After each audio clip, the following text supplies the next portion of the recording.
हिमालय की तराई में एक गांव था, शांतिपुर। गांव नाम से शांत था मगर भीतर से टूटा हुआ। यहाँ का समाज धार्मिक था लेकिन साथ ही अंधविश्वासों में जकड़ा हुआ। विधवा होना यहाँ किसी अपराध से कम नहीं था। गांव में एक स्त्री रहती थी, यशोदा। उसकी उम्र मुश्किल से 26 साल रही होगी जब उसके पति हरिनाथ गांव के स्कूल मास्टर बुखार में चल बसे। उसके बाद यशोदा का जीवन वीरान हो गया। वह समाज की नजरों में अशुभ बन गई। जहाँ पहले उसे सम्मान मिलता था, अब तिरस्कार मिलता था। गांव की महिलाएं उसके पास आना बंद कर चुकी थीं। बच्चे डरते और पुरुष अपमान करते। हर रात वे झोपड़ी के कोने में बैठकर हरिनाथ की डायरी पढ़ती और भगवान से सवाल पूछती, मैंने ऐसा क्या किया जो ये जीवन मिला। एक दिन गांव के रास्ते पर 3 साधु आए, मगर तेजस्वी। उनके चेहरे पर कुछ था जो सामान्य नहीं था। गांव वाले उन्हें देखकर उनके चरणों में झुके और प्रार्थना की कि वे गांव में रुकें। तीनों साधु गांव के पुराने मंदिर में ठहर गए और प्रवचन देने लगे। एक दिन जब सभी प्रवचन सुन रहे थे, एक साधु ने यशोदा को देखकर कहा, इस स्त्री की आत्मा सो रही है मगर इसमें असीम शक्ति है।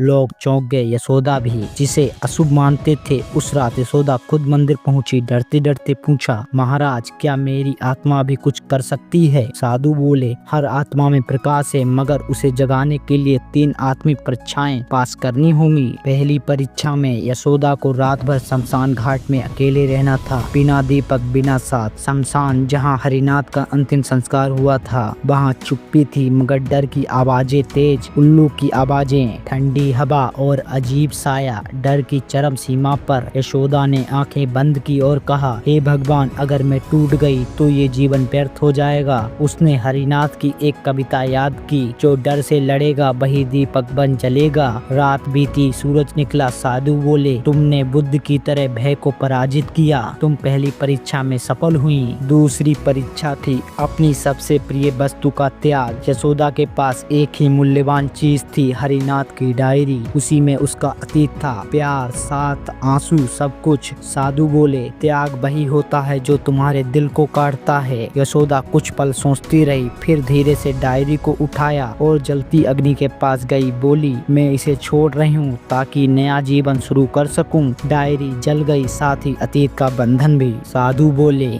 तुमने कबीर की तरह मुंह को त्यागा, अब तुम और स्वतंत्र हो गई हो। अंतिम परीक्षा थी सेवा और साधना। गांव में एक अंधी वृद्धा रहती थी, लक्ष्मी बुआ। कोई उसका सहारा नहीं था। साधु बोले, तुम्हें उसे झोपड़ी और खाना देना होगा और फिर 7 दिन तक बिना भोजन पानी के ध्यान करना होगा। यशोदा हिल गई। उसका घर ही सब कुछ था मगर फिर उसे नानक की वह पंक्ति याद आई, जो कुछ भी है वह सबका है, त्याग ही सेवा है। वे लक्ष्मी बुआ को अपना घर दे आई, फिर पीपल के पेड़ के नीचे बैठकर ध्यान करने लगी। 7 दिन भूख, प्यास और कमजोरी से लड़ती रही, लेकिन अंत एक शांति उसके भीतर उतर आई। 7वें दिन साधु फिर आए।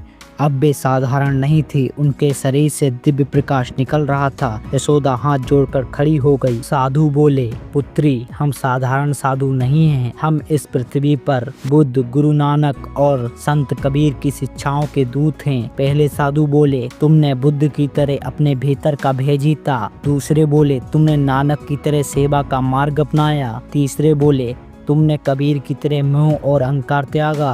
अब तुम सिर्फ यशोदा नहीं बल्कि आत्मा की रोशनी हो। जब यशोदा गांव लौटी तो लोग पहचान नहीं पाए। अब उसकी चाल में आत्मविश्वास था और आंखों में शांति। लोग उसके चरणों में झुक गए। वही समाज जिसने उसे तिरस्कृत किया था अब उसे माता श्री यशोदा कहने लगा। वे बच्चों को पढ़ाती, महिलाओं को आत्मनिर्भर बनाती और समाज से अंधविश्वास मिटाने का काम करने लगी। जो व्यक्ति अपने भीतर के डर, मोह और सीमाओं को पहचान कर उन्हें छोड़ देता है, वही आत्मा की असली प्रकाश तक पहुँचता है।